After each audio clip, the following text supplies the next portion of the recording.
Hi, I'm Professor Wayne Miller, and this is a video for my course on science and religion. And this particular video is about the scientific revolution of the 17th century. Um, Science in the Middle Ages was mostly based upon the writings of Aristotle to a large degree. Uh, the greatest minds of the ancient world, at least in Europe, were probably the Greek philosophers, most notably Plato and Aristotle. Plato was the disciple of, or the student of Socrates, who never wrote anything, but Plato wrote many dialogues, and Aristotle was his student. And both Aristotle and Plato believed that everything that existed was a combination of form and matter. So you are matter and you have a form. But Plato was a bit of a mystic, and he felt that the physical world, the world of sensation, was not the real world. He believed that anything which is truly real had to be perfect and eternal. So he believed that the physical world was kind of a shadow world, that the physical world was just a bag of stuff, and all the things in this world are like shadowy reflections of our ideal forms, which exist in another world, which he called the topos noitos, or the place of cognition. So this world was the place of sensation, the physical world, but the world of cognition, the topos noitos, is the place where things existed in their real, true, eternal form. And so he believed that things pre-existed their birth in this world, and will exist after their death back in that world. And Plato believed, that if you wanted to understand anything, you had to meditate about it. You had to meditate about its original ideal form. So in the ideal world, the ideal topos noitos, in that world there is an ideal table. And that table has all the elements of tableness. Anything you could imagine about a table. There's a table there like that in that world. And if you meditate on it, you would know what the table is. And the same thing for a tree or a dog or a horse or anything.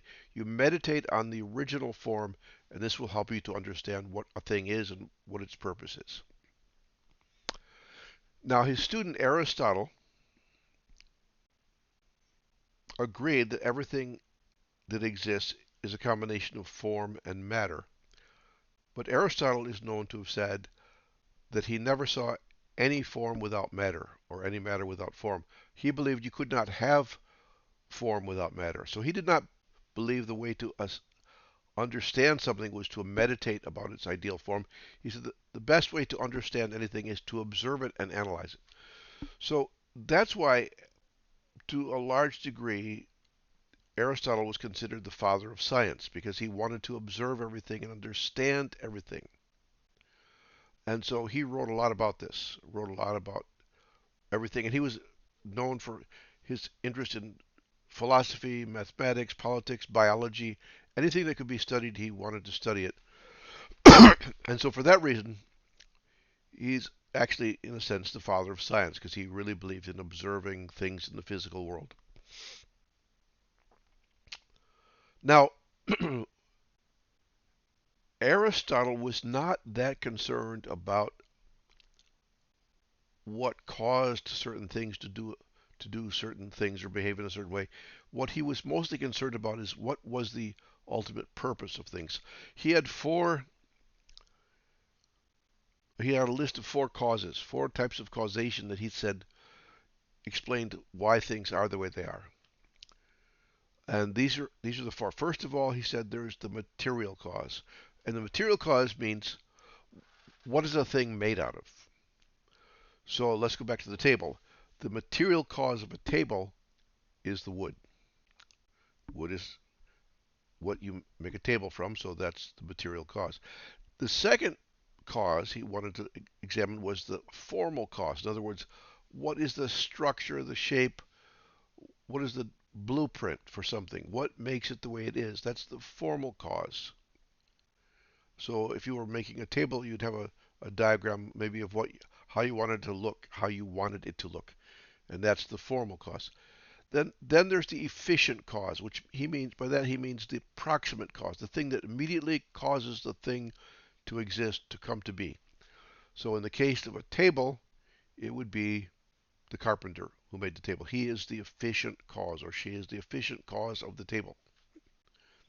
But for Aristotle, the most important cause of anything is what he called the final cause, in other words, the end cause, the end purpose, or in Greek it's telos, T-E-L-O-S. That's where we get the word telephone, telegraph, television, where you're talking or seeing over a distance. It's because telos means the ultimate end goal or purpose. So for Aristotle, he wasn't that concerned about what caused things to move or what acted on things, but what was their ultimate purpose. So when he was discussing gravity, he said that things fall down because they're heavy, and that's what heavy things do. They fall down, and light things go up. So fire goes up, and the earth is down, and heavy things go down. And that's so when you throw a ball, it goes and then it comes to rest because that's its purpose is to come to rest because it's heavy and it seeks to come to a low place where it can rest. So Aristotle believed that heavy things fall more quickly than light things, and that the reason things fall is because that's what they're supposed to do. And when you throw a ball, the reason it comes to rest someplace is because that's its nature. That is its nature. So Aristotle was not concerned that much with things acting upon other things. He just thought everything had its purpose and its place, and once you identified how things acted or worked, that you understood them. Um, so the writings of Plato and Aristotle and the other Greek philosophers and other sages of the ancient world were kept in a library, probably in many libraries, but one in particular, the Library of Alexandria in Egypt, was a major place for storing the information from the ancient world. But for some reason, or many reasons, perhaps in the early years of the Roman Empire, up through like 400 AD, there were a lot of wars and fights and different things, and the Library of Alexandria eventually was basically destroyed, or its contents were destroyed. There's not a whole lot of agreement about exactly how it happened, but it happened. So, for many centuries, the writings of Plato and Aristotle and the other Greeks were lost. Then, in around 10 or 1100 AD,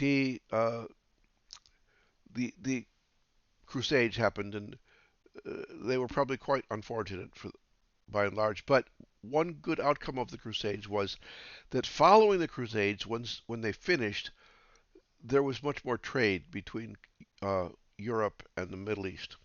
And what people found was that the writings of Plato and Aristotle and the other Greek philosophers were actually still maintained in the Arab world.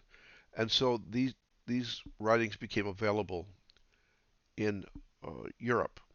And they eventually led to or contributed to the rise of the Renaissance. But anyway, in the 1200s,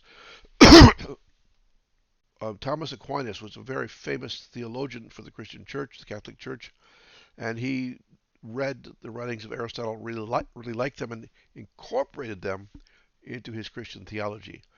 And so the theories, the, the theories of Aristotle became prominent and predominant in European culture.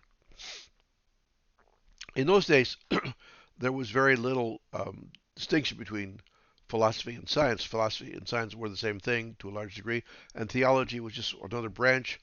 And so, because Thomas Aquinas was very influential, his sort of promotion of Aristotle's ideas really had a tremendous effect in Europe.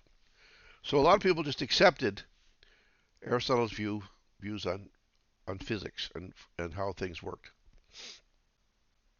But eventually, I should also mention that the Greeks were very interested in the concept of perfection, and they believed that the universe uh, operated on perfect circles, that the Earth was the center of the universe, and all the planets and stars revolved around the Earth in perfect circles. And this is because they believed in the perfection of the universe. They also believed in a creator. They believed that a rational creator had created the universe. Aristotle called it the prime mover or the unmoved mover, and he felt that the origin of the universe was some perfect being, and our goal in life is to eventually attain that perfection of mind. That was his thought, and Plato as well. Uh, so they believed that the Earth was the center and that everything revolved around the Earth in perfect circles. And this became incorporated in Western culture through an astronomer named Ptolemy back in the second century. And that Ptolemaic view of the geocentric vision of the solar system and the universe held sway for many, many centuries, up through the 1500s. Finally, in the late 15, early 1600s, you have Copernicus who came along and said, hey, you know what? I've looked at the stars and they don't seem to be traveling around the Earth. I think that the planets, at least, are revolving around the sun. Now, he might have gotten in trouble with the church because that was not the church's position.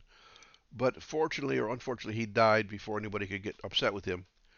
But his ideas were spread around. And one of the people who really liked his ideas was Galileo from Italy.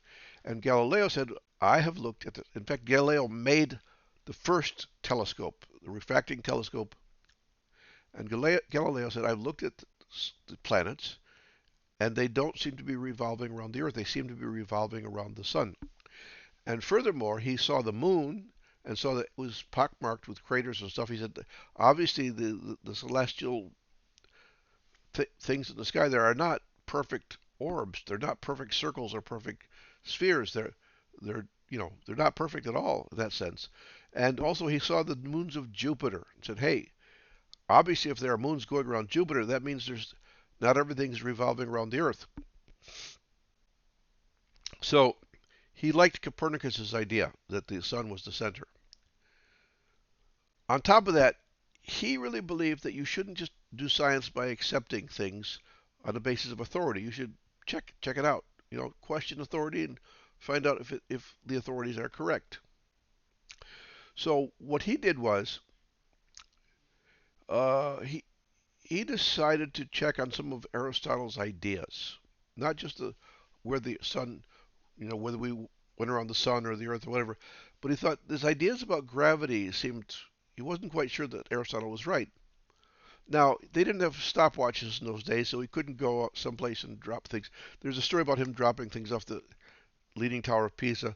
I don't know if that's true or not, but the point is, he decided if my watch, I don't have a watch that can do things really quickly, but if I could slow gravity down, I can measure it more carefully. So what he did was to slow gravity down, in a sense, he made inclined planes, very flat boards that were facing each other. And he would roll a ball down one, and now Aristotle would say it would just come to rest at the bottom because that's what it does. But it turns out, no, it doesn't. When they're touching, the ball goes down one and it goes up the other to the same height, or nearly the same height as the first one. And Galileo found that by polishing the boards and making them very smooth, with very little friction, then the ball would go down and travel up to almost exactly the same height as its starting point. In other words, it didn't stop simply because it was meant to stop. What stopped it or slowed it down was friction. It was rubbing on something, and that's what slowed it down. So first of all, there was a very major important fact that Galileo found, that things don't just stop for no reason. They stop because of some force which slows them down, friction or something which impedes them. He also then did experiments with different types of balls or different types of things, rocks, metal, wood, whatever. And he found that things fell down at the same speed. It didn't matter what they weighed. It had nothing to do with the mass. It had to do only with the fact that gravity acts the same on everything. And so it didn't matter whether you're heavy or light. you fall at the same speed as anybody else. Now, obviously, people measuring the difference between rocks and feathers would say that, oh, the feathers are light, they don't fall. But that's because of air resistance. And this is what Galileo discovered, that things don't slow down for no reason. So this was a big thing to him, that momentum or impetus is important because things keep going unless something slows them down. That was a big thing. And so this was, there are other people who had done a few things in this area, but Galileo was the one who was most consistent to really use mathematics and experimentation, observation. This was something that the ancients did not do. They observed things and they did use mathematics to some degree, but they didn't exactly measure things the way he did. They didn't make little experiments to see if their measurements were correct or their theories are correct. Galileo did. And this was a huge beginning. This was a major step forward in the scientific revolution. He did have one problem though, because he did not. He liked the Copernicus idea that the planets revolved around the sun, but there were still problems when you looked at the sky, and some of the numbers didn't figure out quite right. But Johannes Kepler, who was a German astronomer, lived roughly the same time as Galileo. He used Galileo's telescope and made a better one, and he discovered that the planets, the reason their orbits don't line up with circles is because they're not circles. They're actually ellipses, elongated circles. And this was very a big deal, and people who studied this were shocked to find this out, because they were still going on the idea that the heavenly objects are all perfect spheres or perfect circles. Then, a bit later in the 17th century, Isaac Newton was born, and he was very, very, very. He wasn't a party animal. Let's put it that way. He was very introverted and very studious, and he got really interested in alchemy and astronomy, and he wanted to. He believed, as did Galileo, he believed in God very firmly, and they believed that because there's a God, because they believed in God, and they believed that God was a rational creator, they believed that the universe was rational, rationally organized, and could be understood through mathematics. So he basically took off where Galileo started and went further and said, hey, I want to understand the universe mathematically. And so there's a story about him seeing an apple fall and saying, hey, if the apple's falling, isn't the moon and the earth don't they have the same attraction as the apple and the earth? We don't know how accurate that story is, but anyway, he thought about these things, and eventually it led him to the point where he said gravity in the heavens and gravity on earth are the same thing. And he was able to develop, formulate the law of gravity. The force of gravity is based on a gravitational constant and times the mass of the two objects who are interacting with each other over the radius squared of the separation between them. Anyway, this is the point is he developed a law of gravity. He also worked beyond what Galileo had done and said, well, there are several laws of motion. There are at least three. One is that the acceleration of any object depends upon the force and the mass. So this is where, if you've studied physics, you hear the phrase F equals ma, the mathematical phrase F equals ma means the force that needed to move anything depends on the mass times the acceleration you want to achieve. Or if you want to do it the other way, you can say the acceleration depends upon the force divided by the mass. But anyway, he also said that, going back to inertia, that not only do things not slow down without some sort of force acting on them, they don't move without some force acting on them. So in other words, everything either stays at rest until a force acts on it to move it, or things which are moving stay in the same direction, the same velocity, until some force acts on them to change direction or slow them down. So that was the second law of motion. And the third was that for every action, there's an equal and opposite reaction. And that's why rockets could go, because in a rocket, you have a chamber with fuel which explodes, and part of it goes out the back, pushes out the back of the rocket, and the other part, the opposite of that, it pushes up into the rocket and causes it to blast off from the Earth. So what's really important, and also that Isaac Newton was, in fact, probably the smartest scientific mind in history. The reason I say that is because not only did he discover the law of gravity, not only did he discover the three basic laws of motion, but when he was presented with the idea from Johannes Kepler that the planets, when it revolved, around the sun in elliptical orbits, he wanted to understand why is that so? How does that happen? How can we analyze that? In order to do that, he had to invent calculus, which he did. He invented differential and integral calculus in order to figure out how the planets move around the sun and around the earth, how the moon moves around the earth. So he invented calculus, and then he decided he hadn't done enough with the laws of gravity and the laws of motion and inventing calculus to find out about elliptical orbits. He also decided he wanted to know more about light, so he took a prism and held it up to a small beam of light in his room, and guess what? It came out many colors, right? The colors of the rainbow. But then you could take another prism and put those rainbow colors through it. It'll go back to white light. So this proved to people that, in fact, white light is a combination of many different colors. This was something which was mind-blowing at the time. And he did all this before he was 26 years old. So he was a very young man, and he just was a real, yeah, I guess you'd call him a real nerd in today's world. He was very studious and very eccentric in that regard.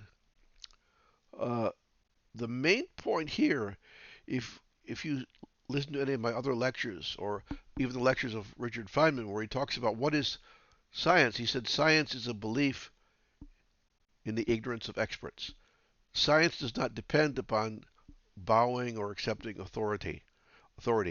When someone says something, it doesn't matter how authoritative they are, they have to show through experimentation and proof. You have to, take their idea, their theories, make predictions based on the theories, then test them and check the results with the prediction. And if the prediction does not line up with the experimental result, then the theory is no good. So you have to have a different theory. And this is what Galileo and then eventually, especially Newton, uh, brought to light, is that science is done by testing hypotheses and then checking to make sure that your hypothesis is right. And then you can make up, very elegant mathematical formulae to explain why it works this way and how it works this way, so you can make predictions about other things. And one of the things that Feynman said in some of his lectures is it's astonishing that Newton's ideas have held up for 300 years. From 1600s to the 1900s, this was it. I mean, everything. And even today, the ideas of Newton, Newtonian physics, are basically, they cover everything that we encounter in daily life, 99.9%. It's only when you get into, speed of light and things like this, where and why Mercury acts a different way than you think it should. These things, on the very edges of what science that you would encounter normally, yeah, we needed quantum physics or Einstein's theory of relativity to explain to us how things work in those extreme edges. But for 99.9% of everything we encounter today, Newtonian physics is still accurate. And this is astonishing because people have tested it over and over and over again, and it still comes out to be accurate. So this was the great scientific revolution of the 17th century. And everything that we have today in terms of science and technology exists because of Galileo, and especially because of Newton.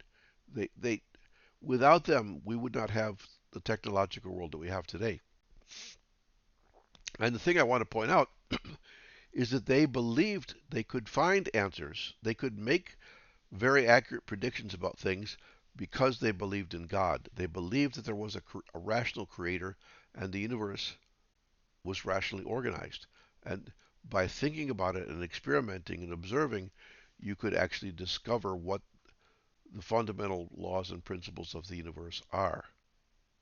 So even today, when scientists say they don't believe in God or they're agnostic or atheist, but the point is, if they were truly nihilistic and didn't believe in anything, it would be very hard to be a scientist because then why would you think that you could discover anything?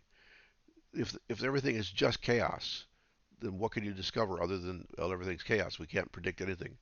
So even in quantum physics, physicists today may not understand why things happen the way they do on a really subatomic level, but they know that things are consistent and you can make predictions about how things are going to work if you do enough mathematics. So this is very interesting that sometimes the people who claim to be agnostic are actually more religious than the religious people because they actually believe that the universe is rational and comprehensible. So anyway, I think this is very important to understand, and it's very important even today to understand that science does not prove or disprove God. Science, as Feynman said, makes probabilities. And I think that if we look at the as we dig deeper and deeper and deeper into the nature of reality, we're going to find out that things are very, very, very precise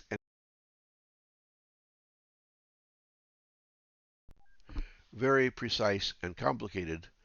And then that leaves us with the question is, how can things be so complex and so intricate and yet work so beautifully if the universe is simply random chaos? Um, this is a question I want to leave you with as we study science and religion. And I hope you will take to heart the findings of Isaac Newton and Galileo and also the statements of Richard Feynman, who said science is a belief in the ignorance of experts, that we need to check and recheck and study and recheck what people claim to have proved. All right. Um, there is a there was a Peanuts comic some time ago. People were talking about we have to just trust the science, and Linus says, "What do you mean trust the science? That's the most unscientific thing I've ever heard. Questioning science is how you do science." And that's still true today, and it's always true. We will not advance scientifically if we just accept somebody's word because they're an authority figure. No, we have to check. Everything has to be checked and tested. So thank you for listening. Please have a great day and a great. Hope you enjoy this lecture. Thank you. Bye bye.